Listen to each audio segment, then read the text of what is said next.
Greetings, citizens. Hey you beautiful creepy little human being, you. Welcome to my channel and welcome to today's Morbid makeup video. I'm so happy we can meet like this. I'm so happy that somehow in all of this craziness, today you and I were able to find each other on this crazy little planet that we call home. My name is Brittany or BRATTERSTEIN, whichever you prefer, and today we're going to be discussing the absolutely horrible murder of 2-month-old Dylan Groves. Yeah, this is going to be a tough one. But before we get started, if you have not yet had the pleasure, please make sure to join the Brat Pack by subscribing and ringing that bell. I put out a new video every single week, sometimes 2 a week, and I would love to hang out with you. Yes, you, specifically you, but I can only do that if you join the Brat Pack and become one of us. One of us. One of us. One of us. And you can also follow me on Instagram and Twitter if you want. They're both BRATTERSTEIN, but no pressure. All right, now that I'm done essentially begging you to join my cult, we can go ahead and get into this story. Now, this is actually a case that I have been meaning to cover for a really long time. When I finally just sat down and decided to do it, I checked the Dylan Groves folder in my computer and looked at the properties, and it looks like I started researching this case in June of 2020. So it's been well over a year now, and I just kept putting it off because it's really easy to put off talking about the murder of a tiny baby. You know, it's easy to push back and put something else in front of because it's gonna be a rough one to talk about and to fully research. But when I was researching it, I found myself very consumed in the case. I watched the whole trial on YouTube. You can do that if you want to. It's available for your convenience. And it's just so incredibly heartbreaking, as I'm sure you can imagine. Now, why did I decide that now is the time, now that I am pregnant myself? Why is it the time for me to cover the murder of a newborn baby? I really can't tell you, but for whatever reason, it felt like now was the time. So basically what happened here is Dylan Groves was born in Ohio on January 10th, 2019, and 5 months later he was found dead at the bottom of a well that was 2 miles from his home. And the people who were convicted and arrested and who are guilty of this murder, his own parents. So it is a tough case, so just know that moving forward. Now, I'm going to tell you the whole story of everything that happened, all the details that you may want in looking into this case, and while I do, I'm going to be putting on a full face of makeup, hence the makeup and morbid makeup. If that's not your thing, that's cool. Thanks for hanging out. It's been fun, I guess. But I hope you find a channel you like more, but if you're on the fence and you're not sure how you feel, maybe stick around. You might be surprised by how much you like me. Now, with all of that said, please come, gather around, and let me tell you the story of the horrible murder of Dylan Groves. Dylan James Groves was born in Ohio on January 10th, 2019, which makes him a Capricorn. Dylan did not have an easy or ideal start to his life. Dylan came into the earth screaming like most babies do, but his cries weren't for the same reasons most babies cry. Not trying out his new voice, not the sudden surprise of light in being in this new big world. Dylan was screaming because he was suffering from painful withdrawals, drug withdrawals. Baby Dylan had been born with illegal drugs in his system due to his mother using drugs while she was pregnant. Baby Dylan was born with amphetamines, methamphetamines, fentanyl, opiates, and morphine in his system.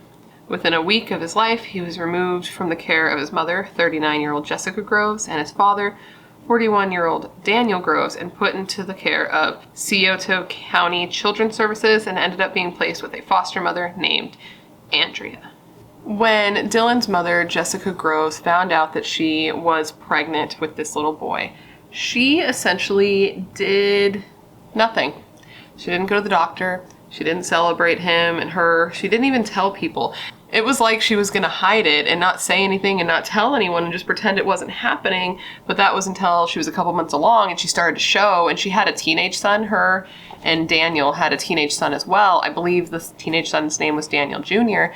And one day he looked at her and he's like, "Yo, Mom, are you with child perhaps?" And she's like, "You got me." And at that point admitted that she was even pregnant. And the records show that Jkissa never even received any sort of prenatal care until the day that she went into labor.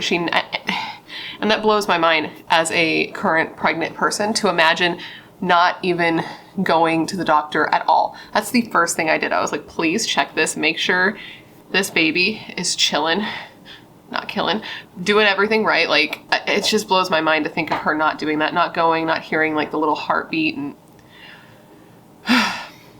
from my experience, that's just insane. Anyways, when she did finally go into labor, she did go to the hospital. I guess she was not willing to try to give birth to this baby in her home by herself. But when she got there, it was very, very clear to all of the medical staff that she was high on something. She was clearly on drugs because she was like very, very pregnant, very much in labor. They had given her no painkillers, but she was just chilling, having a good time. And I've heard from the grapevine, especially lately, that giving birth really sucks. Most people straight up do not have a good time, but she was just sitting there maxing and relaxing, chilling, not killing, having no issue with the fact that she was in labor. And when they checked her, when they checked her, like her cervix, she was already 10 centimeters dilated, which I hear is the max. So she was maxed out, ready to give birth, and was having no pain at all because she was on drugs. Jkissa was also super evasive to the hospital staff. She would not offer up any information. She would not answer any questions. And when the doctors were like, listen, we know that you're on drugs. What kind of drugs are you on? We need to know so that we can help your baby. This has to do with your baby's health. We don't care. We don't care about you. I'm not here for your crimes. We need to know how to best treat your baby. She refused to tell them. And she wouldn't even do a drug test, like the urine test. She would not give them urine so that they could test and find out themselves. So they ended up having to take her urine through a catheter, and that's when it was determined that she was all messed up. She wouldn't talk to the hospital staff. As I said, all she would say was, it's coming, when referring to her new baby. And Daniel was there, obviously, the father, because that's what you do, but he wouldn't talk to the hospital officials either. Hospital staff noted that Jkissa was just super odd all around. Like, okay, so it wasn't even just that she was on drugs, because sadly, apparently, kids being born addicted to drugs is far more common than I realize, and probably more common than any of us would like to realize. Apparently this is a serious problem of people just still using drugs when they're pregnant, so the kid's coming out addicted to drugs. So that part they took into account. But Jkissa just seemed like she didn't care at all about her son and seemed completely indifferent to the fact that he was being born at all. Both Jkissa and Daniel just seemed really indifferent, like they didn't care, like they didn't even really want him when he was taken out of the room at first, because he was born all, with issues. They never asked to go and see him. Jkissa never asked for him to be brought back to her room so she could see him. And when he was first born and had his first bath, she only held him for a couple of minutes. I guess eventually Daniel did, after a while, go to the nursery and see baby Dylan, but the hospital staff in the nursery noted that when he ended up going to visit the baby, he seemed different at that point, like he was probably on drugs at this point as well, where before he didn't seem like he was. It's like he went, used, and then went and saw the baby. During the murder trial, several of the nurses who were present when baby Dylan was born were brought in to testify, and they noted that when they would try to get information from Jkissa and she'd refuse to give them information, they would then ask Daniel a direct question, since, he was her husband, the baby's father. He should be able to give information also. And when they would ask him a question, he would kind of like look at Jkissa to see if he had permission to answer it. And the only information he really ended up offering up to hospital staff was that Jkissa had used heroin 2 days before baby Dylan was born, and that the reason she had never gone to any of her prenatal appointments is because she was too high to go. Despite all of this, despite the drug use and despite the fact that she never went to any prenatal appointments, baby Dylan was born, but he was in not great shape. He didn't look good, not like a healthy baby should. And he was addicted to drugs, the drugs that his mother had been taking during her pregnancy. And he was suffering from withdrawals and tremors and would have spasms and it would just sweat and cry because of it, because he was in pain and suffering, which just makes my heart ache. To imagine a tiny little baby like that in pain, no.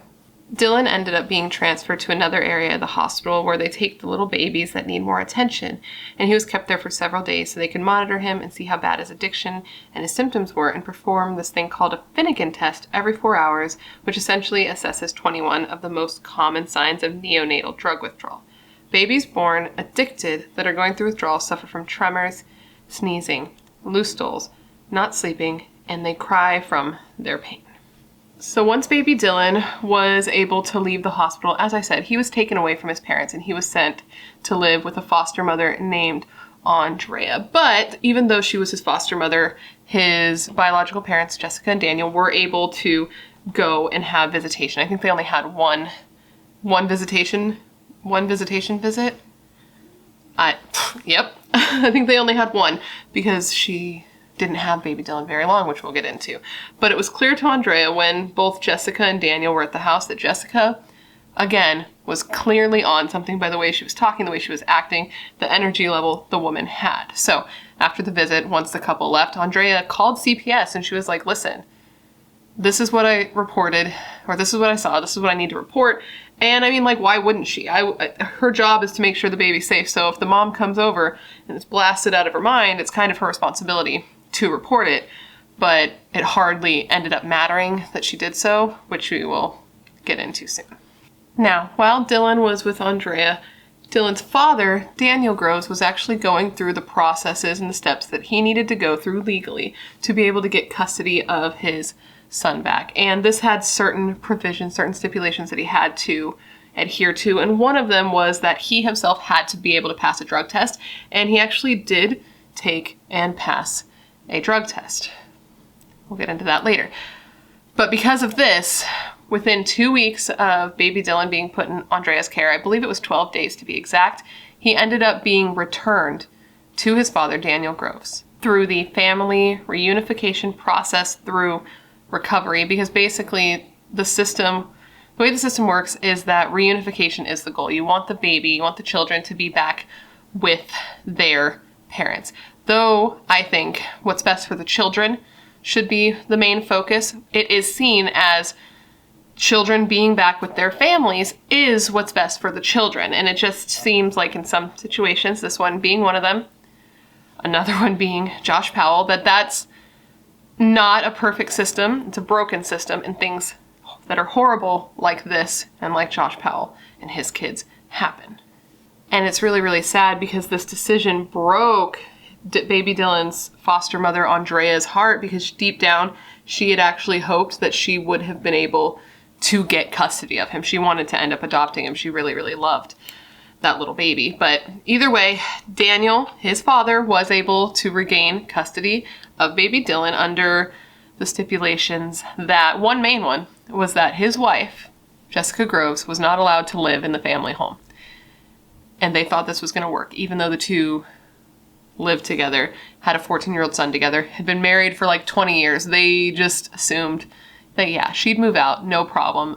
That's going to work. So let's do that. Let's put the baby back in that situation.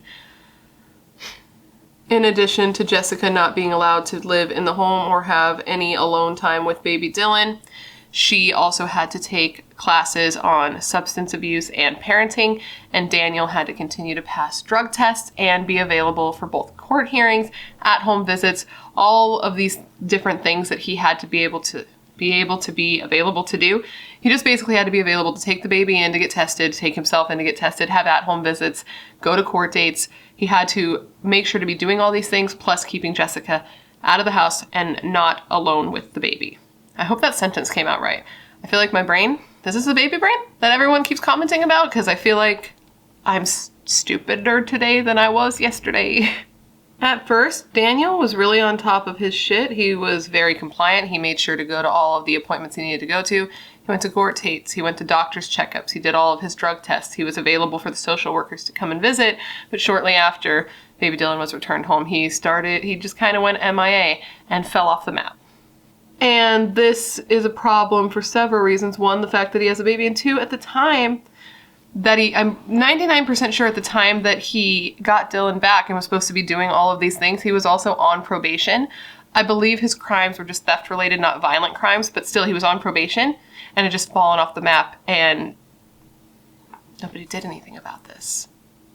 Nothing that could have helped, at least. He just gone. He wasn't showing up. He wasn't available. He wasn't checking in. And they were all like, okay, well, he's gone, I guess. I don't know. I guess it's not fair to say they didn't do anything, because they did attempt, Child Services did attempt to reach out to Daniel to try to find out what had been going on, why he was missing his appointments, why he wasn't showing up for court dates.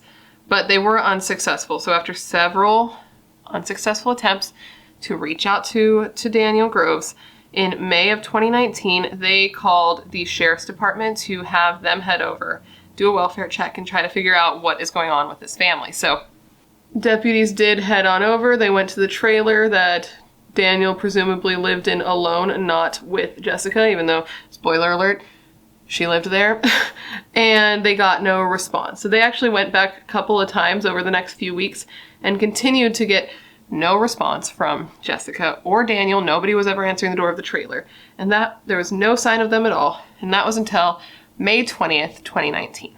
On May 20th of 2019, police arrived again at the trailer to try to locate Daniel, to speak to him and find out what was going on with baby Dylan. And when they arrived, they actually see both Daniel and Jkissa on four-wheelers out in the distance, just riding around. And they call out, they're like, hello, yo, we're here, come over, talk to us. And this is when Daniel and Jkissa are like, no, and they ride off on their four-wheelers and end up disappearing into the woods and evading police. They just escape out into the woods on their property, or near their property. I don't know if they're on their property, but near their property. Then they were just gone.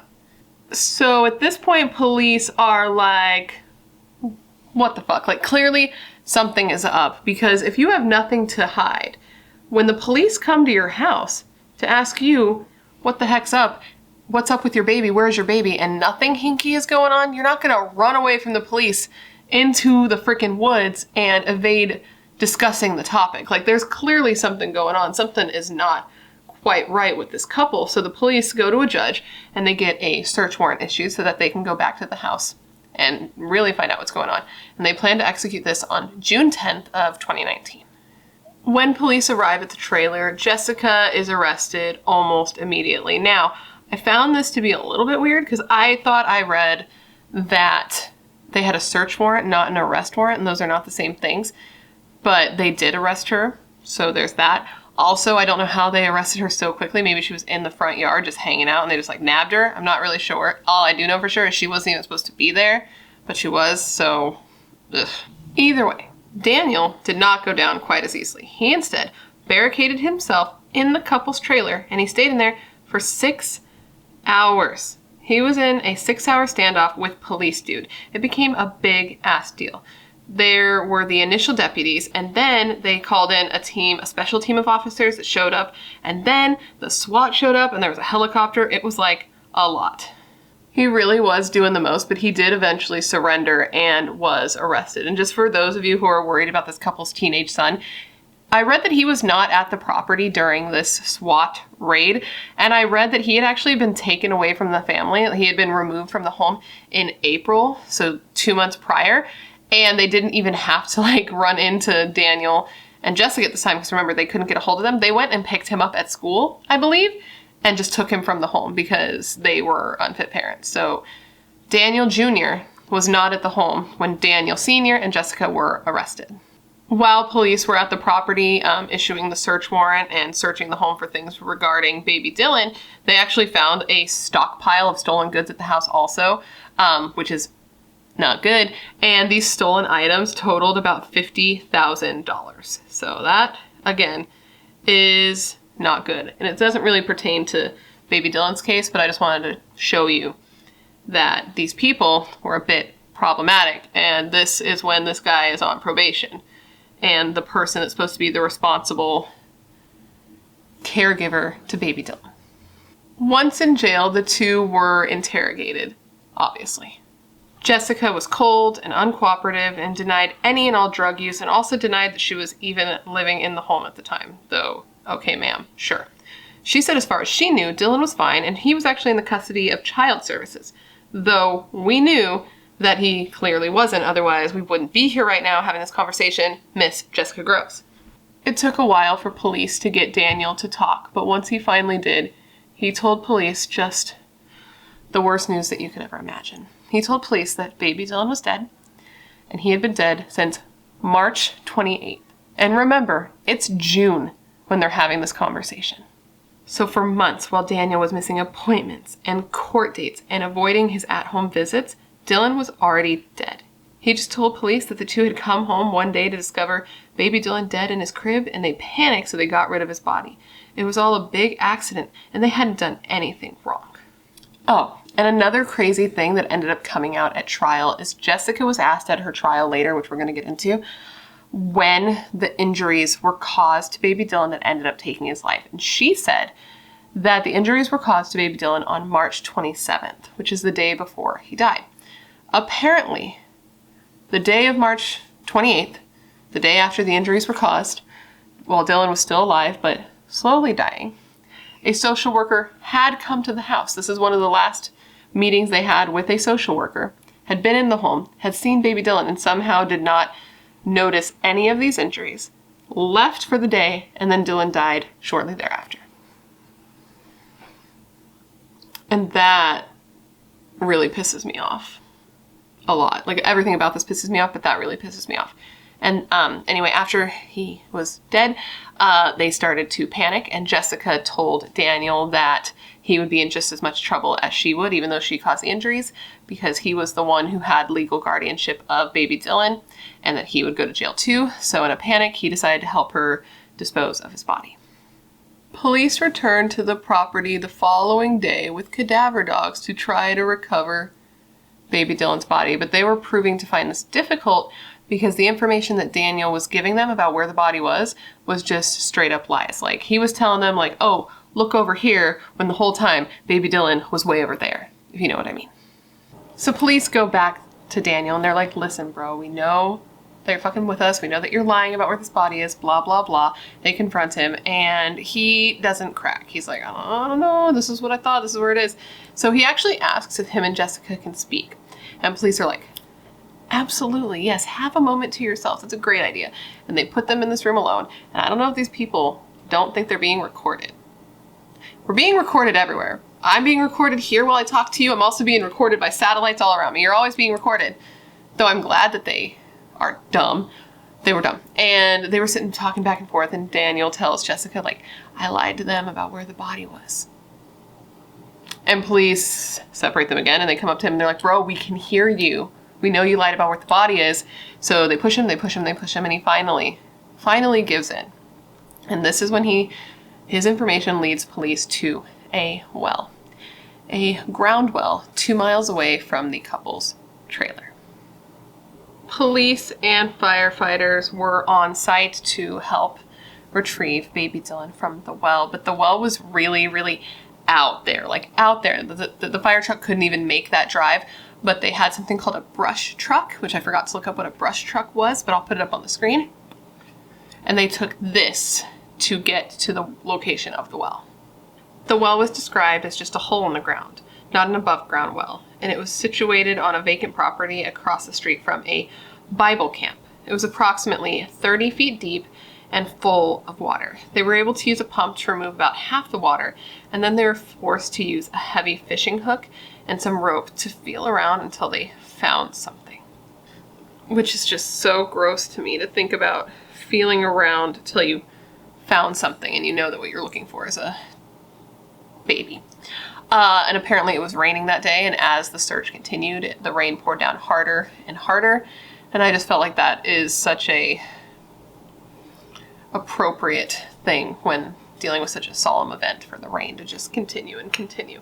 I remember I felt that way. This is so off subject, but when COVID first started, I don't know where you guys live, but the first like week or 2 weeks when that big outbreak happened, it rained nonstop, and I was just like, okay, simulation, we get it. Things are solemn, and that's what this reminds me of. Eventually, Dylan's body was recovered from the well, and as I'm sure you can imagine, he was in really, really rough shape, so just a heads up, I'm going to tell you the condition of his body now. Dylan suffered skull fractures on both sides of his skull. His left arm was fractured in 3 places.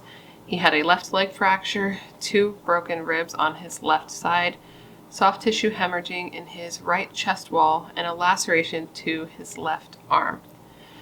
The pathologist came to the conclusion that the injuries Dylan sustained were likely not an accident and had been sustained over at least 3 separate occasions. His death was ruled as being caused by homicidal violence of undetermined etiology. After death, Dylan's body was then wrapped in plastic bags, secured with duct tape, and then placed in 2 milk crates that were weighted down with rocks and an anchor-type weight. The crates, bound by chains, padlocks, zip ties, and metal wires, was then placed into the well. It was also found that there were drugs in Dylan's system at the time that he was killed. Could it have been transferred from mother to baby when she was breastfeeding him? I don't know, but the records showed that Dylan was bottle fed, not breastfed. And could this be just residual drugs left over in his body from when he was born? I don't know. I'm not an expert, but the pathologist seems to think that that's not possible. So, why were there drugs in this baby's body? I have no idea. All I know is that it's super fucked up. The day after baby Dylan's body was found, a Candlelight Vigil was held in his honor, and it was held at the Faith Baptist Church in Williamsburg, which was actually the church that Dylan's foster mother, Andrea, went to. And man, it was so sad. She was just so heartbroken, man. She really felt that at some point she may get Dylan back and may even be able to adopt him. So to learn what happened to him just completely destroyed her. She said that he was just a loving baby who just wanted to be cuddled and held and swaddled, and she didn't mind doing that all day long because she loved him. She said of Dylan through tears, and I quote, "He loved being swaddled and held close, and I did that for him for 12 days straight." She also said of the system and its failure in regards to Dylan in particular, and I quote, "There need to be changes made to the system that we have. This never should have happened. I want Dylan's life to have that purpose and that meaning to stop this from ever happening again." Both Daniel and Jkissa were charged with several charges, including aggravated murder, interference with custody, kidnapping, endangering children, gross abuse of a corpse, tampering with evidence, and felonious assault, and both ended up pleading not guilty to all charges, and their trials were to be combined or heard at the same time. I think initially Jkissa actually pled not guilty by reason of insanity, but she was given a competency hearing and was found to be competent to stand trial, so then she just changed it to not guilty. Shortly after this, concerned people who knew Dylan, or more likely who knew of Dylan and knew of Dylan's story, stood outside the Children's Services building and held a mini protest because they felt that Children's Services was partially responsible for Dylan's death because they had opted to take him out of his foster home where he was seemingly loved and cared for and safe, and put him back in his father's custody, which was clearly an unsafe and unstable home. People were worried that there could be more children just like Dylan in dire situations that just haven't been found yet. Baby Dylan's cousin Alyssa said of the whole horrible tragedy, and I quote, "I think the whole situation is horrible. We knew from the moment Jkissa was pregnant that it would be something awful." She added, "We are both disgusted and devastated by what has happened in the past week, and we wish nothing more than the ultimate punishment to be given to these sick individuals to which we have the burden of calling family."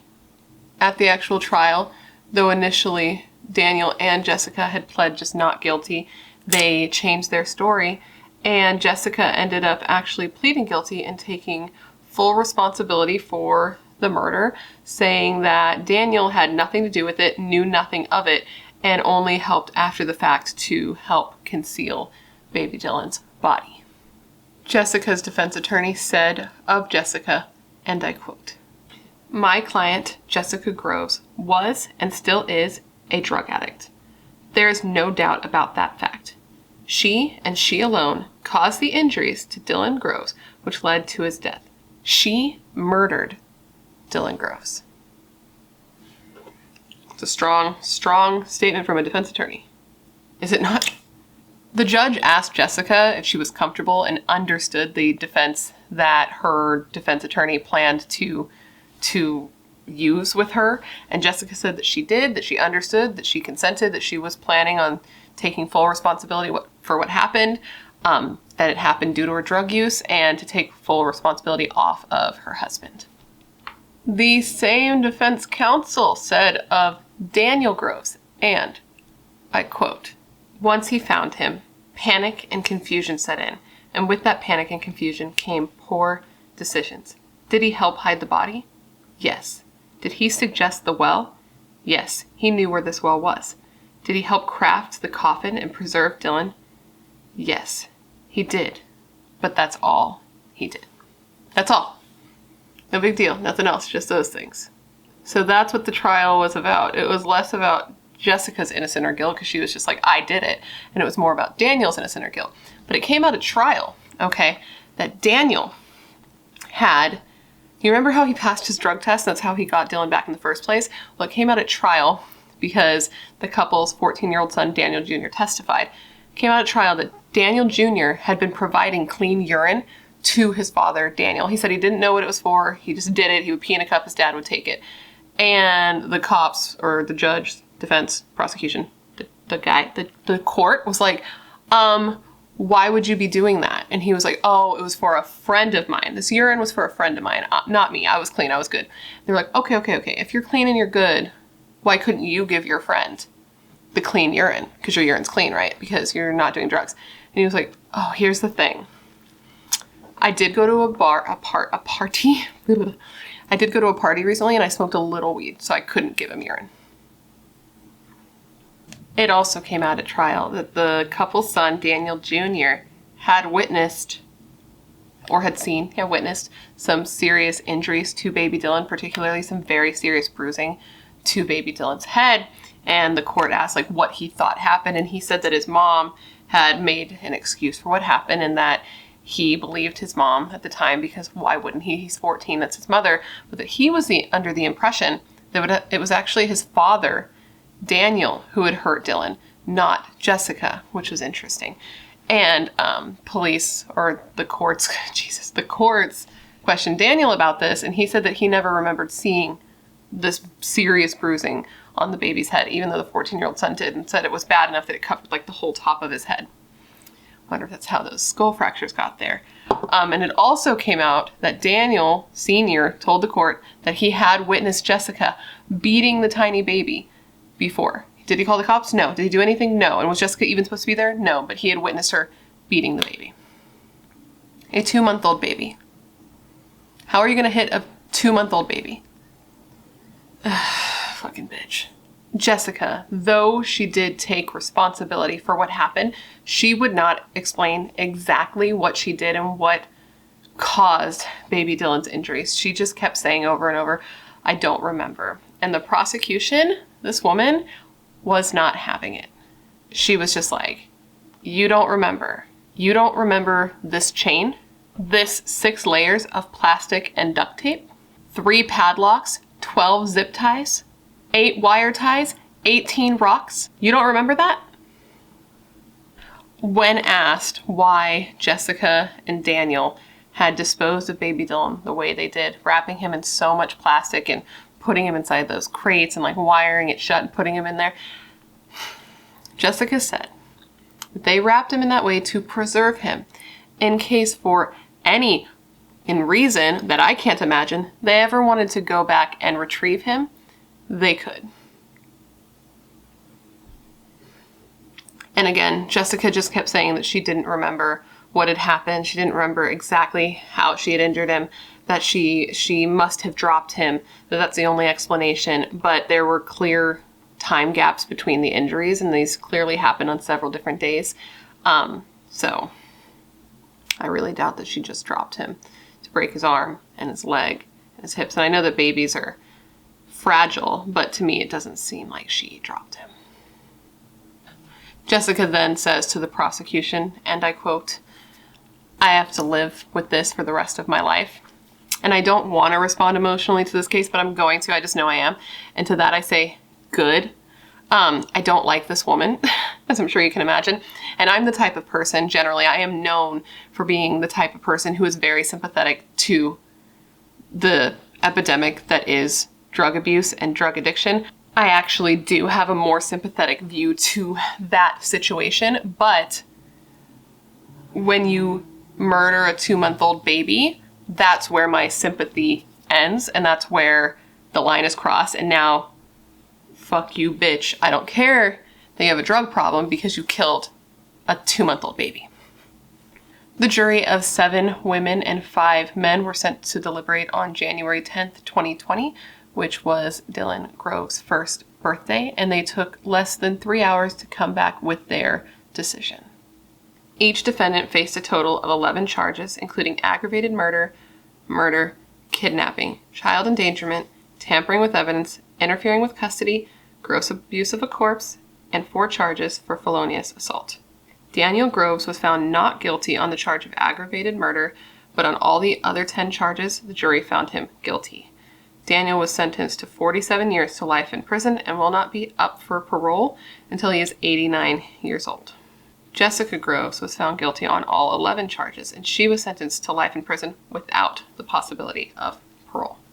So, to recap, baby Dylan is dead. Daniel Jr. has now lost both of his parents and has to live with the knowledge that his parents murdered his little brother and that his father was using his urine to get him back in the first place. I can't even imagine how horrible and traumatizing that is for him, and it's just so upsetting and disgusting. But anyways, guys, that is the story of the murder of baby Dylan Groves. And I know that this is a heavy one. This is a very difficult case, a very heated case, and I anticipate some very strong emotions in the comments, and they're completely justified because, trust me, I feel them too. It's just like, how? How do you hurt a tiny little baby? How do you look at this little guy that you have made, that's a combination of you and your husband, and not feel this urge, this drive to protect them at all costs, and instead beat him to death, essentially? I do not understand it. I don't think I'll ever understand it. It makes no sense to me. And I understand she was on drugs, but that's your problem. And I understand that the baby was addicted to drugs, and that'll make a baby more difficult to deal with, but that's literally your fault. So, like, I don't know. Why did they even try so hard to get him back? Why didn't they just leave him with his foster mother? I don't understand that. It's just very upsetting, and it does feel like a failure of the system as well. They're not, I don't know if I'd say they're responsible for his death. I don't know where I land there, but there is definitely an issue with how that was handled, how quickly he was sent back to his dad, even though he passed a drug test. Like, what did they think was going to happen? Did they really think he was going to have her move out? And at the time, he wasn't in a great position either. He was on parole. Like, I don't know. I just don't know. It's just very upsetting, especially because it really seems like his foster mother, Andrea, like, loved him and cared for him and tried for him and gave him the safe and comfortable home and held him when he shook because he had tremors from his mom doing drugs when she was pregnant with him. And they just took him out of that safe environment and put him back in that home. And then he was murdered, and in such a horrible way. He was beaten and broken and bruised, and he was only 2 months old. Okay, I got enough. For anyone that's wondering, the last report I saw is that Daniel Jr. is staying with family. I don't know what his long-term situation will be. He'll be an adult soon. Hopefully he's getting the help he's going to need, some sort of counseling, because it's going to be a hell of a time living with all of that knowledge for the rest of his life. So good job for his parents on that too. But anyways, guys, that completes this video. I hope you found it interesting and informative, and it gave you all the information you would want when looking into this case. And of course, I just want to thank you for remembering baby Dylan with me today. What happened to him is so unimaginable and unthinkable, and really just too much, right? I can't even get too far into it, honestly. It's just too upsetting. But I do want to know what you guys think. I want to know if you guys think that the ruling was fair, one. I think it was. If you do think that Jkissa was totally responsible, or if you think that Daniel was responsible as well, and also if you think it actually was Jkissa who caused all those injuries, or if you think that it's possible that she was taking the fall for both of the parents. I really I don't know. And I'm curious as to what you think and where you land on that. Please, of course, let me know of any cases you would like to see me cover down below. As you know, I have a very long list of cases, but every time you leave a suggestion, I add it to the list with a little star with your name next to it so I can give you a shout out if I do your video, because I know you're filled with good taste and good ideas. Otherwise, you would not be here. If you haven't already, please make sure to join the Brat Pack by subscribing and ringing that bell, because I put out a new video every single week, and I would love to hang out with you. Yes, you specifically, you. And if you want to hang out more consistently, all my social media will be linked down below. Facebook page, Facebook group, Instagram, and Twitter, though I'm the most responsive on Twitter and Instagram. And I also link down below everything, the earrings, nail polish, makeup, everything that I'm wearing I list down below, along with my merch link in case you want to get a t-shirt, because people asked for merch forever, so I made it. So you can have some if you want it. Everything's down below for your convenience. Now, with all of that said, I just want to thank you for being here when you could literally be anywhere else in the world. I think that is tight.